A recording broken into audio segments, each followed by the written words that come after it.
Seja bem-vindo à nossa reflexão de hoje sobre a fé. E falar sobre fé é interessante porque a fé não é um detalhe da caminhada cristã. Ela é o alicerce. Fé é o fundamento para viver milagres. Fé é o fundamento para experimentar promessas. E ainda assim, mesmo sendo tão básica, tão essencial, a fé é um dos assuntos mais mal compreendidos por nós. Muita gente não vê milagres não porque Deus deixou de agir, mas porque tratou a fé como algo subjetivo demais, emocional demais. Às vezes, a gente não vê milagres porque confunde fé com sentimento. Mas fé não é positivismo. Fé não é repetir palavras para tentar se convencer de alguma coisa. Fé não é um discurso motivacional. Fé é declarar que algo vai acontecer porque, em Deus, novas realidades são geradas antes mesmo de se manifestarem. Existe até uma história que ilustra isso. Um homem ouviu no culto que fé era declarar, e começou a olhar para um boleto dizendo: Você não é um boleto. Você não é um boleto. Mas deixa eu te dizer algo com clareza. A fé não muda a estrutura do problema. A fé estabelece uma nova realidade acima do problema. A dívida continua sendo dívida, o diagnóstico continua sendo diagnóstico, o conflito continua sendo conflito.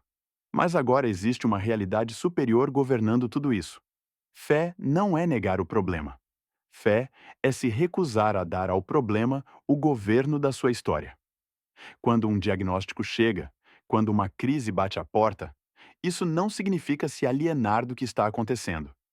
Significa apenas não permitir que aquilo dite quem você é, para onde você vai e como essa história termina.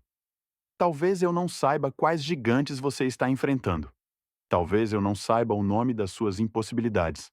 Mas uma coisa eu sei: fé é tratar as coisas que ainda não são como se já fossem.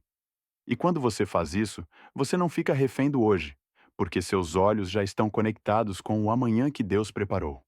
Deus é atemporal. Para ele, ontem, hoje e amanhã se chamam agora. Ele não tem dificuldade em apagar o seu passado e não tem dificuldade alguma em desenhar o seu futuro. A Bíblia diz que as coisas velhas se passaram e, em Cristo, tudo se fez novo. O mesmo Deus que apagou o seu passado é o Deus que já escreveu o seu futuro. Por isso, fé é uma decisão. Eu não me movo pelo que vejo, eu me movo pelo que Deus fala.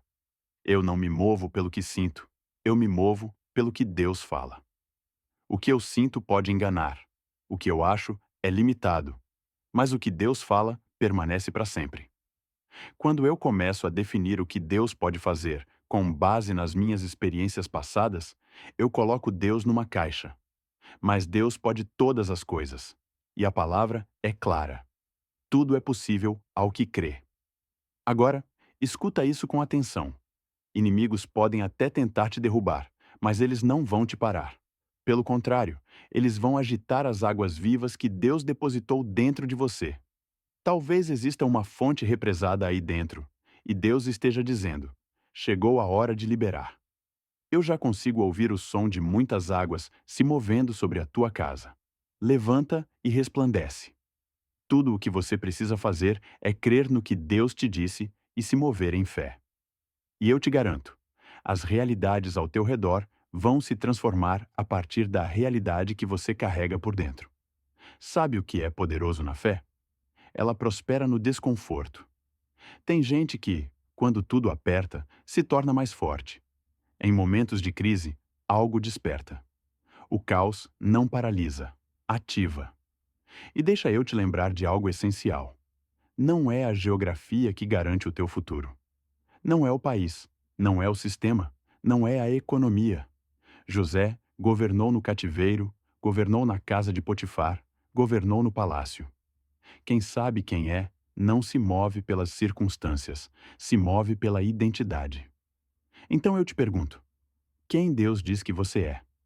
Se ele te chamou de sonhador, volte a sonhar. Sonhadores não dependem das circunstâncias para escrever o futuro. Se a sua graça é empreender, crie no meio do caos. Se a sua graça é servir, semeie esperança. Se a sua graça é orar por enfermos, libere cura num mundo doente. Quando a gente entende quem é em Deus, os desafios não nos paralisam. Eles nos impulsionam. E hoje, Deus está te chamando para isso. Pare de se mover pelo que vê. Comece a se mover pelo que Ele fala. Porque aquele que criou todas as realidades antes delas existirem, continua no controle. E a última palavra sempre foi dele.